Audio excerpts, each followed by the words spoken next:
Appreciate all you guys being here. Obviously happy about the win. Proud. I thought the guys showed a lot of resolve. I give a lot of credit to West Virginia. I thought they played a great game and fought.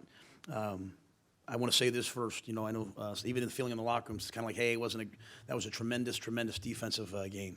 When you hold someone in modern college football to 64 yards in one half to 219 in the game, it's really hard to do. 83 of those coming on one play. Hold them to 7 points. Really proud of our defense. I thought it was a special day from them. Even after we had that muffed punt, they're in field goal range to stop them on. I think it was like 3rd and 3 or 3rd and 4, and then to block the kick. I mean, it just breeds excellence, and just really proud of those guys. They're a tough, resilient group. We're still learning that it's okay just to play defense and not worry. If the offense isn't clicking, it doesn't matter. Just keep playing defense. Had a fourth quarter shutout, which is important to us. Really disappointed in the special teams tonight.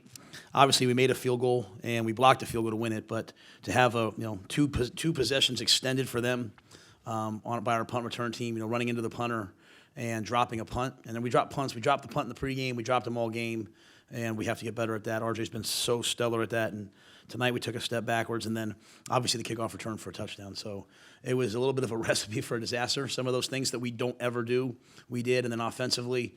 I could talk about a lot of things, but I thought the penalties were just crippling. And obviously our inability to get the ball in from the 1 yard line with multiple shots was one thing. But at the same time also, anytime we got something going, I thought the penalties really hurt us. So we didn't play good enough. We didn't play a great game in those two phases. But I do think we played a great game on the defensive side of the football. And so that's what we want to be. We want to be a team that complements each other. But we have to get a lot of things figured out and fixed. I thought Charlie had a great night, 20 of 26. We turned the ball over too much. We had the ball for 36 minutes, but obviously couldn't get a lot of points. So we have to improve, especially heading to TCU next week. But I am, as I told the guys, don't apologize for going 8-0 for winning this game. Just have to continue to improve as we try to move forward. Matt, what did you like about the 43-yard pass to Taekwon? What did you guys like about the match that essentially put you guys in a position to solve this away? I know they had 38 seconds.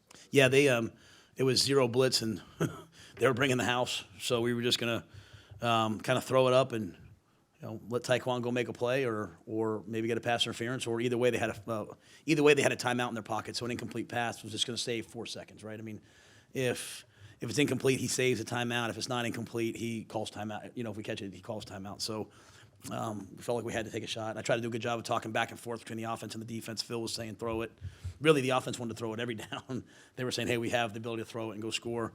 But it's my job to kind of moderate it. So we took that shot, got it down there, and then what a great pump by Isaac Power to put the ball at the 4 yard line. So when you moderated it, you didn't say, hey, what are we doing from Rhule on that play? I called that play. You called it? Yeah. I said throw it to Taekwon. Yeah. I think for that reason, third down and long. To me, Tommy Tuberville did that to me about 6 years ago, and I always put that away in my head. I did it last year against Texas Tech at the end of the game. I threw it up to Denzel. I don't call the plays, but every once in a while I'll come in and say, hey, do this. And said throw it up to Denzel down the right sideline. So it's 4 minute. They have a timeout. If all we're going to save is one less timeout from them. So to me, there's a time where you have to take a shot. Clean up some stuff, but just the grittiness of this team to win a game like that. Did you take a lot of pride in that? Yeah, we won a lot of our games like that.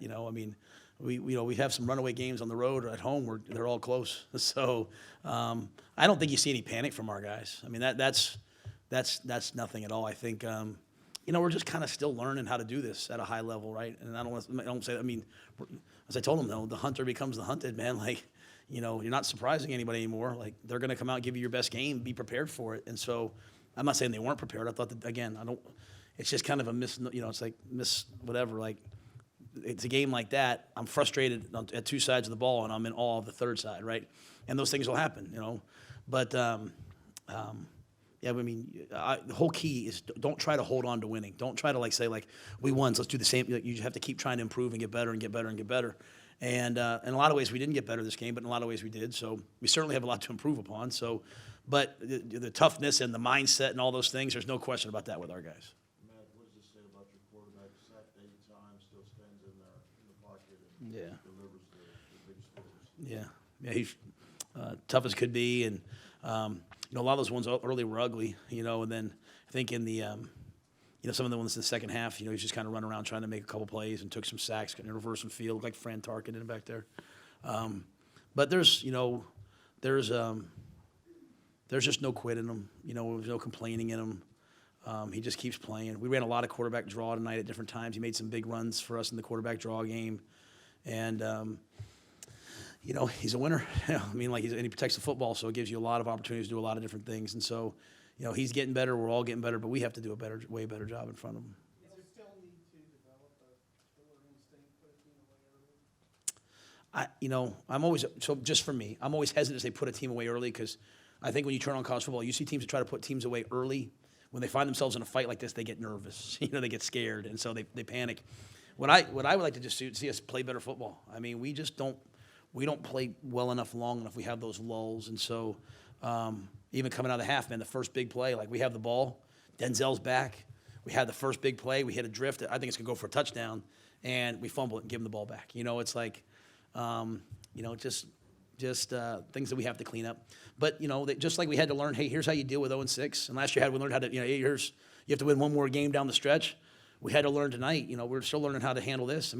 We had more people on the sideline that had something to say to the officials than we've had all year. I just spent half the night telling people just to be quiet. The officials are doing their job. Everyone be quiet, let them officiate. Let's go play football. So sometimes you start worrying about winning more than you worry about playing. I heard Lincoln Riley say that last week after they lost. He said, we were too busy. That's why we're so good sometimes in 2 minutes. There's no time to think other than just go play. And we have a lot of maturing to do in a lot of different areas. And we lost a lot of guys tonight. Like we lost Jamison. He went down. Chris Miller's out. He's going to be out again next week for the new rule. So a lot of guys had to step up. And I'm sure they did, other than that one play.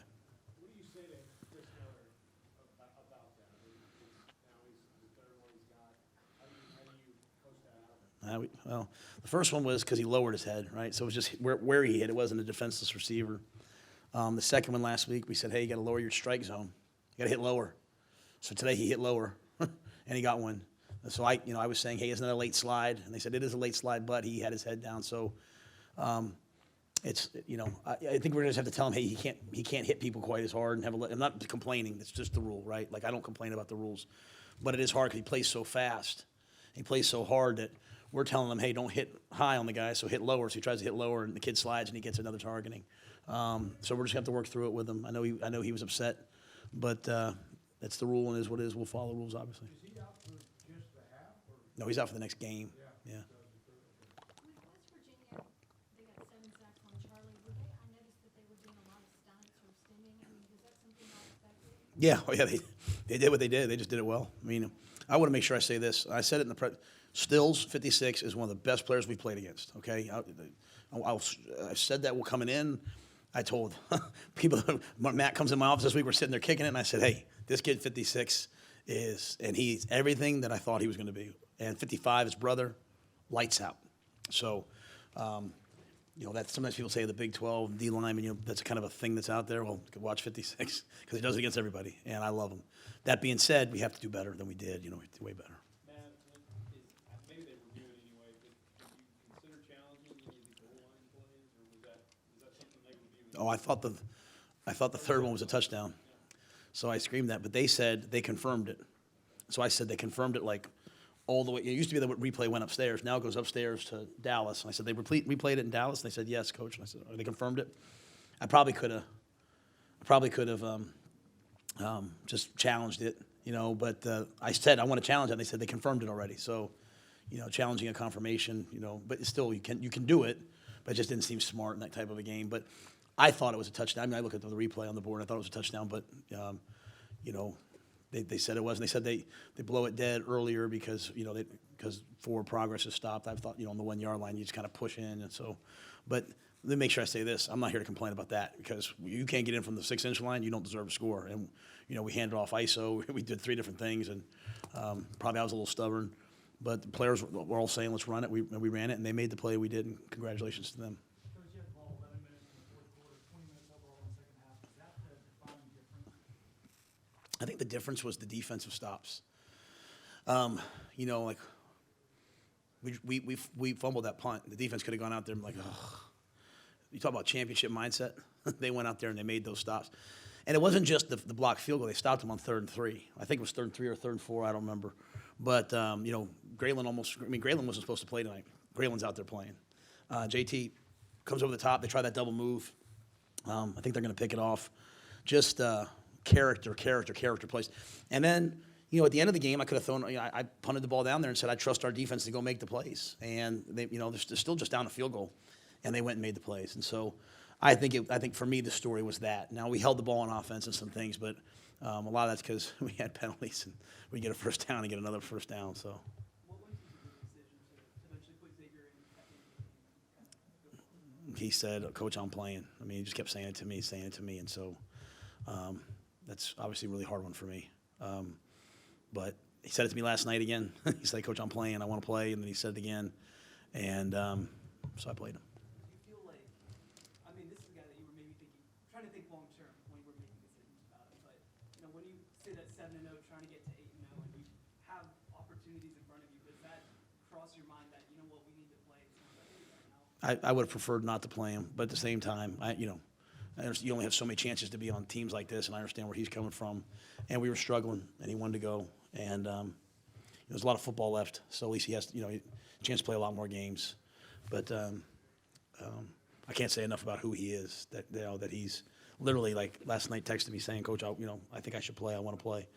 So we'll try to do the best we can for him in the future. If we have to redshirt him next year, we'll try to do that still. Or, if he gets injured, he has that. But he'll go down as one of the special guys to me. Matt, Charlie, you mentioned to me, held on to it, trying to make the plays in the second half. From some of those sacks, what concerns you about? Just our ability to handle, 4 and 5 man twists. I mean, they're bringing it with linebackers and stuff, but it's always hard for me to say it without seeing it. I thought Khalil was playing really well. I thought the issue was some other people were having some trouble at tackle. So it's hard for me to say exactly without seeing. I'm kind of reacting to what I'm hearing and what I'm seeing on the Jumbotron. But a lot of plays that, just don't need to happen. And so, those guys, I'll watch the tape. We'll try to get them better. We'll try to make sure we're doing enough to help them. Part of playing O-line is getting some help and getting some chips, getting some things. I don't know how much we did of that.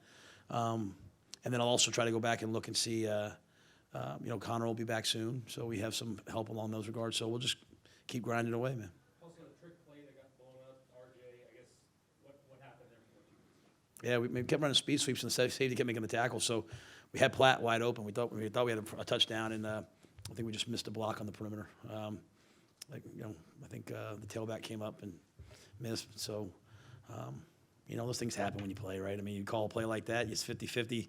You don't think it's going to end up on the ground, but you deal with it when it happens. But, we also want to set a tone of aggressiveness too, like, hey, let's go be aggressive.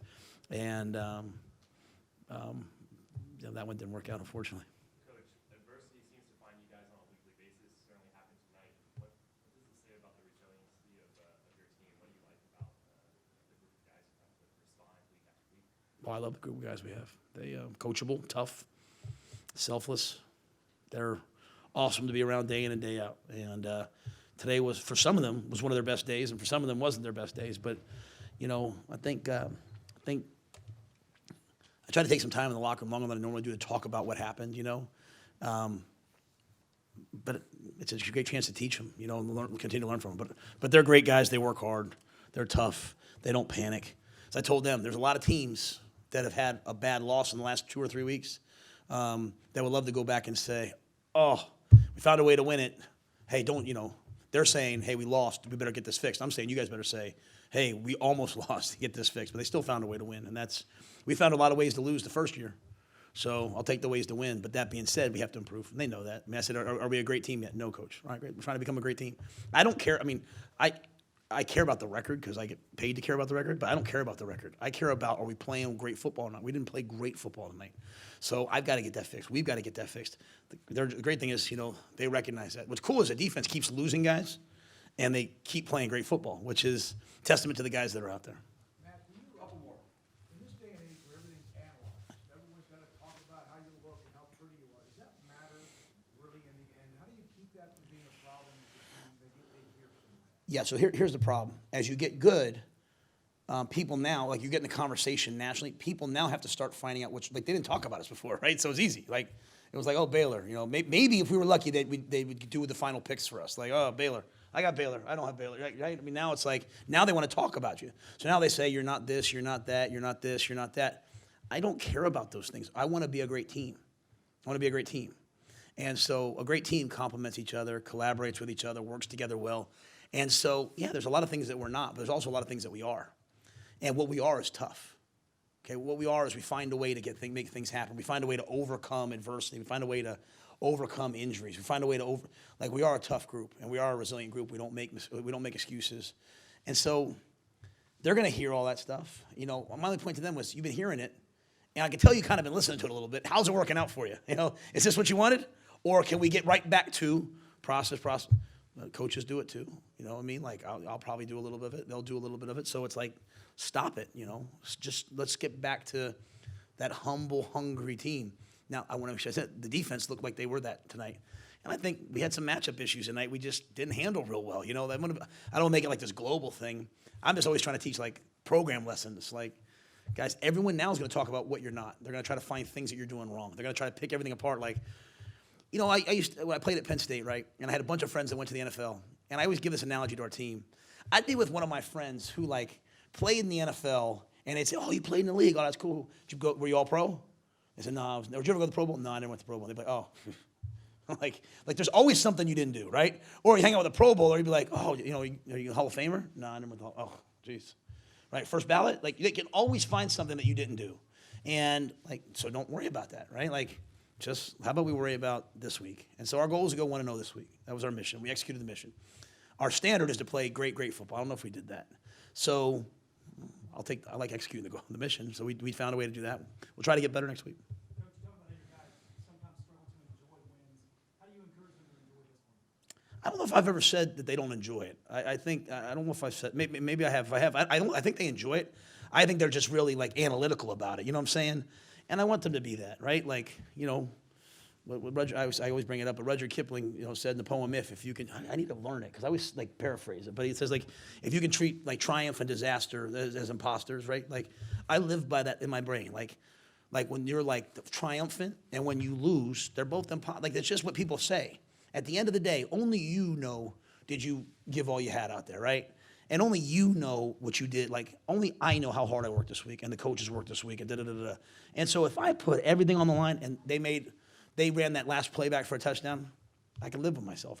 And if we won, but I didn't put it all in it, then I'm a fraud. So just trying to get our guys to understand, like, hey, analyze it, enjoy the win. Like I told them, go enjoy the win. I'll see you Sunday, man. Like, coaches are on the road tomorrow morning at 7 a.m. Like, we're out grinding. We're going to go recruit tomorrow.